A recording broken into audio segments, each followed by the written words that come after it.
Ayan, isang mapagpalang araw po mga kagoti. Dito tayo ngayon sa ating kambingan at nagpapakain po tayo ng corn silage. Ayan guys, napakababait po ng ating mga kambing pagka ganitong tag-ulan dahil nakakulong lamang po sila dito sa ating pong kulungan. Ayan guys, ito na rin yung pagkakataon natin na magpurga sa kanila, magbakuna dahil nahawakan po natin itong ating mga kambing. Ayan guys, talagang enjoy na enjoy po sila sa ating binibigay na corn silage. At katulungan din po ito ng ating sakati na nakukuha kay pare Agol na Kanwel sa sa PCC sa Saranay.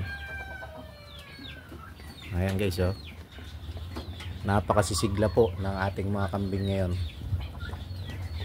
Isang mabilis na update lang po sa ating mga kambing at happy farming po sa ating lahat.